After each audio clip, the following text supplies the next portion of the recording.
नमस्कार, मी अनिल उपाध्ये. शिवसिद्ध बातमीपत्रात आपलं स्वागत आहे. पाहूया आजची बातमी.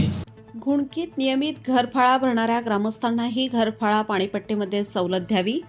गावातील तेली व जाधव कुटुंबांना पुलाच्या पूर्वेकडील जुना रस्ता कागदोपत्री मालकी हक्काने त्यांना द्यावा. गावच्या हद्दीतील सर्व रस्ते आणि पाणंद रस्ते अतिक्रमणमुक्त करावे यासह अन्य मागण्यांसाठी आता नाही नावासाठी फक्त घुणकी गावच्या विकासासाठी आम्ही घुणकीकर या संघटनेच्या वतीने ग्रामपंचायत कार्यालयासमोर धरणे आंदोलन करण्यात आले. याबाबत अधिक माहिती अशी की महाराष्ट्र शासनाने ग्रामपंचायतकडील घरफाळा पाणीपट्टी थकबाकीदारांसाठी 13 नोव्हेंबर 2025 रोजी 50% सवलत देण्याबाबत प्रशासकीय आदेश दिला होता. तसेच प्रत्येक ग्रामपंचायतीने तात्काळ सभा घेऊन हा निर्णय जाहीर करण्याचा आदेश दिला होता. ही योजना 31 डिसेंबर 2025 पर्यंत लागू आहे.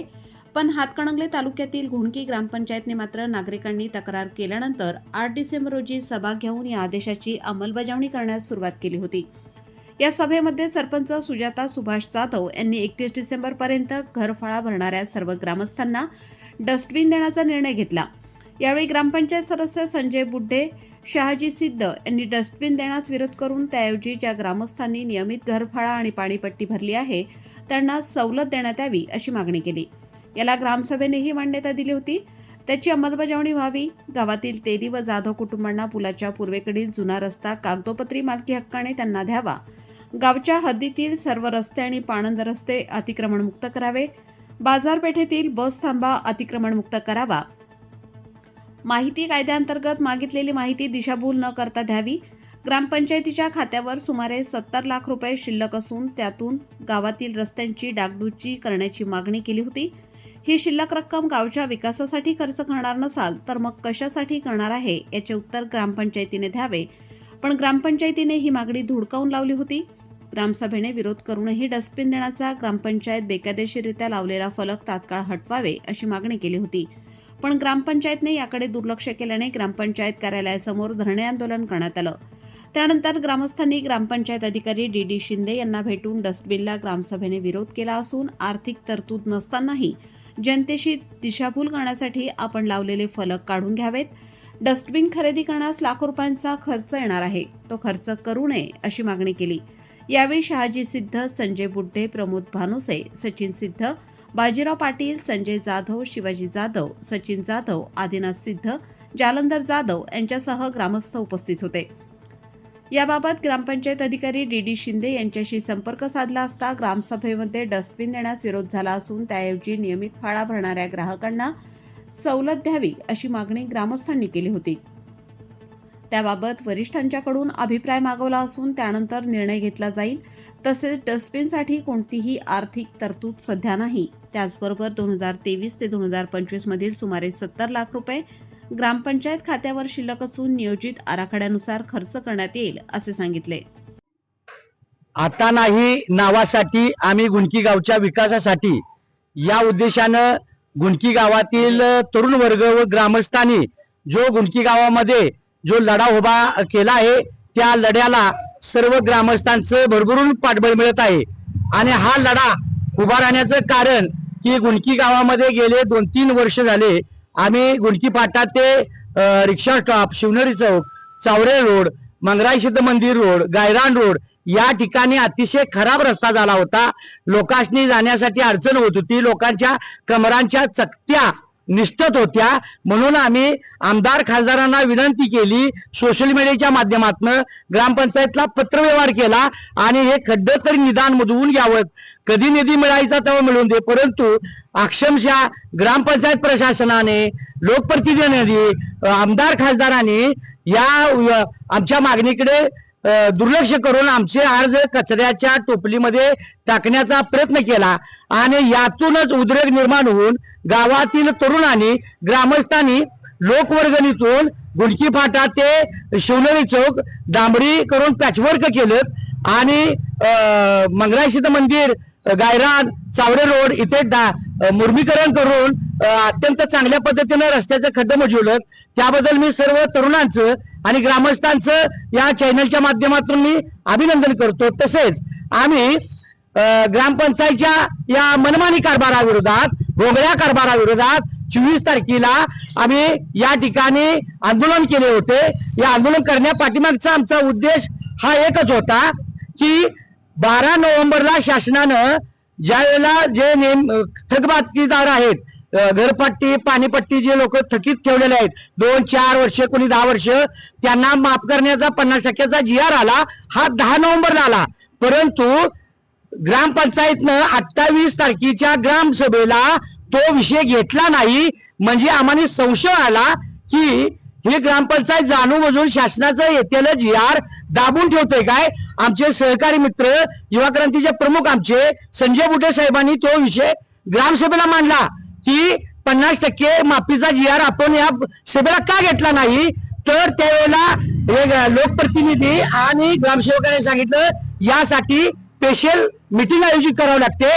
मग या लोकांनी ग्रामपंचायत प्रशासनाने 8 तारखेला म्हणजे 8 डिसेंबरला ही मीटिंग घेतल्यानंतर त्या मीटिंगला असं ठरले की नियमित जी लोक भरतात घरपट्टी पाणीपट्टी, त्यांनी हे पंचायत गेले अनेक वर्ष चालवल्या, त्यांना सुद्धा 50% चालू फाळामध्ये माफ व्हावा आणि ते डस्टबिन वगैरे काय आहे ते नको आहे. आणि जे शासन नियमाप्रमाणे जे 12 नोव्हेंबरला आपला GR आलाय त्याप्रमाणे थकीत लोकांना सुद्धा 50% माफ करावं. आणि 31 डिसेंबरची जी तारीख आहे ती तारीख आता तुम्ही सांगतानाच उशीर केलाय. लोकांनी जी कल्पना नाही, अवधी कमी पडत आहे. जर तुम्ही शासनाला किंवा BDO साहेबांनी विनंती करून जर आपल्याला मुदत वाढ मिळते का बघा, आणि मुदत वाढ मिळाली तर आम्हाला तिची कल्पना द्या, गावकऱ्यांनी कल्पना द्या. परंतु अद्यापही ग्रामपंचायत प्रशासनाने कुठलीही आम्हाला कल्पना दिलेली नाही. आताच आम्ही सोशल मीडियाच्या माध्यमातून आम्ही सांगितलेलं आहे की लोकांनी 31 डिसेंबर जे थकीत आहेत त्यांनी भरावा फाळा आणि सहकार्य करावं.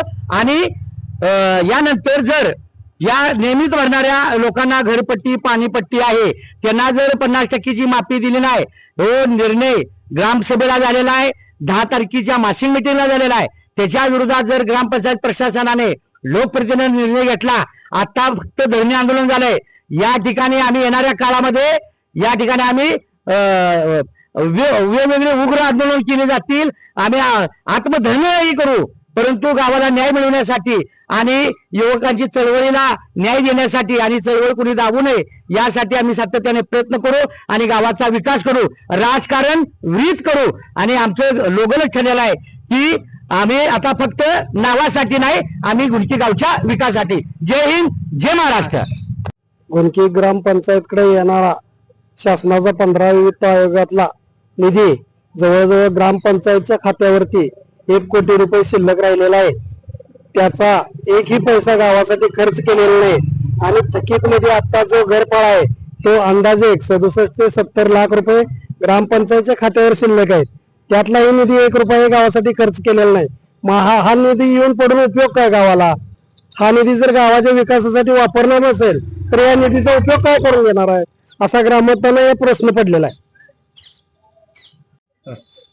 गुंडकी गावातील बऱ्याच तरुणांनी या गावची दुर्दशा पाहून आता नाही नावासाठी, आता फक्त गावच्या विकासासाठी या संकल्पनेतून एकत्र येऊन आपल्या गावासाठी आपण काहीतरी योगदान द्यावं यासाठी आवाहन केलं.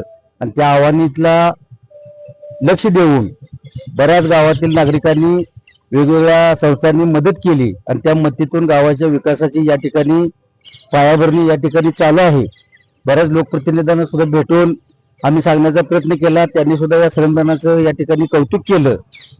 परंतु या ठिकाणी आमदार असतील, खासदार असतील, त्यांना सुद्धा आम्ही कॉन्टॅक्ट करण्याचा प्रयत्न केला. याकडे लक्ष देऊन या गावच्या विकासामध्ये आपण लवकरात लवकर लक्ष घालावं अशा पद्धतीची विनंती केली. आणि या गोष्टीला वेळ होत असताना आपल्या सर्व गावातील युवकांनी तरुणांनी या ठिकाणी परवा धरणं आंदोलन केलं. आणि त्या धरणे आंदोलनामध्ये सुद्धा या गावच्या विद्यमान बऱ्याच सदस्यांनी त्या ठिकाणी येऊन या उपक्रमाला पाठिंबा दिला. आपली मागणी रास्त आहे अशा पद्धतीचं त्या ठिकाणी जाहीर केलं. आणि त्या ठिकाणी जे काही सह्या घेण्याचा उपक्रम होता त्या ठिकाणी स्वतःहून त्या ठिकाणी सह्या करून आमचा पाठिंबा अशा पद्धतीचं जाहीर केलं. आता सगळ्यात महत्वाचं म्हणजे जो 50%चा विषय आहे, घरफाळा शासनानं 50% जे थकीत आहेत त्यांना माफ केला.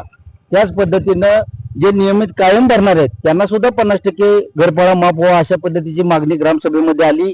त्या पद्धतीचं सगळं गावानं एक मतानं मंजुरी दिली. सर्व सदस्य त्या ठिकाणी उपस्थित होते, गावचे प्रतिनिधी सरपंच होते, त्यांनी सुद्धा त्या ठिकाणी मान्य केलं. त्यानंतर ग्रामपंचायतच्या मासिक मीटिंगमध्ये सुद्धा त्या गोष्टीला मान्यता देण्यात आली. परंतु का कोणास ठाऊक या गोष्टीची अंमलबजावणी होताना दिसत नाही आणि धरणे आंदोलन फक्त आता त्यांना सूचना देण्यासाठी केलं. ग्रामविकास अधिकाऱ्यांना त्या ठिकाणी माहिती देण्याचा प्रयत्न केला. हे जर मागणी जर मान्य नाही झाली तर वरिष्ठ शासन स्तरावर वेगवेगळ्या पद्धतीचं आंदोलन असेल, जिल्हाधिकारी कार्यालयात त्या ठिकाणी घेराव घालायचा कार्यक्रम असेल, किंवा आता शहाजी शेत कोल्हापूर जिल्ह्याचे धनगर समाजाचे नेते यांनी सांगितलं की या ठिकाणी आत्मदहन सुद्धा करण्याचा प्रसंगी वेळ आली तर आम्ही मागे पुढे बघणार नाही. अशा पद्धतीचं आम्ही सर्वजण त्यांच्या पाठीशी आहे आणि सर्वांनी राजकारण विरहित या उपक्रमाला पाठिंबा दिला त्याबद्दल आम्ही सर्वांचं स्वागत करतो. आपण या ठिकाणी आमची दखल घेण्यासाठी या ठिकाणी उपस्थित खास करून सर्व चॅनल्स राहिला त्याबद्दल आपलेही सहर्ष स्वागत करतो आणि थांबतो.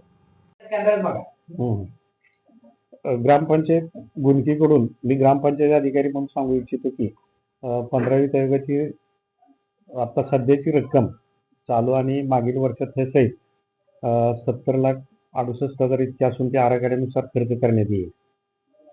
तसेच झालेल्या ग्रामसभेमध्ये जे 50% मागील आणि चालूला सूट देणे, तसेच त्यामध्ये चालू वर्षाचा जो 25-26चा फळा त्याला ते दोन्ही यांना डस्टबिन देण्याचं सरपंच यांनी जाहीर केलं होतं.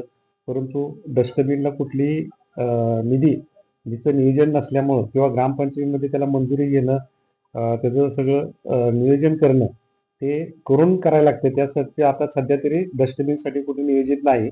जो लावलेला बोर्ड आहे तो डस्टबिनच्या याच्यानुसार तो बोर्ड फक्त तात्पुरता काढून घेणे येईल.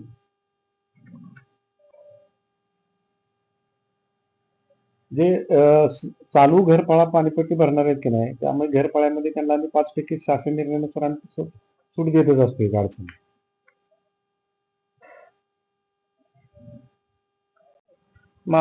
चालू करू का? माझं नाव संतोष सुभाष भोसले, शाखा प्रमुख उद्धव बाळासाहेब ठाकरे पक्षाकडून सांगतो की असा रस्ता पहिला होता की गावात कुठला पाहुणा जर आला तर तो म्हणायचा की आम्ही इस्लामपुरात यायला एवढा वेळ लागणार नाही तर फाट्यावर आत यायला एवढा वेळ लागतो. म्हणजे आम्ही 15 मिनिटात इस्लामपुरात आलो, इथनं 20 मिनिटं लागते याला फाट्यावर गुंडकीत यायला. तर लोकवर्गणीतनं सगळ्यांनी करून घेतलेला आहे रोड. एवढंच मी सांगतो. माझं नाव आदित्य शिवाजी शीत. हा रस्ता इतका खराब होता गुंडकी फाटा ते गावात येणारा की या रस्त्यात खड्डा आहेत का काय हे लक्षात येत नव्हतं. परंतु आम्ही गावातील तरुणांनी, युवकांनी व ग्रामस्थांनी लोकवर्गणीतून हा गड्डा खड्डे मुजवण्याचं काम केलं. डांबरीकरण आणि त्यात पॅच करून हा रस्ता सरळ केलेला आहे आणि गावात पूर्ण दुर्दशा होती आणि गावातील संपूर्ण रस्ते खडीकरण आणि डांबरीकरण केलेले आहे. हा लोकवर्गणीतून, लोकसहभागातून 4 लाख इतकी रक्कम ग्रामस्थांनी, बाहेरगावच्या आमचे जे नोकरी करता गेलेले आहेत युवक त्यांनी सुद्धा आम्हाला पैसे दिले. त्यानंतर हा रस्ता आम्ही पूर्ण केलेला आहे.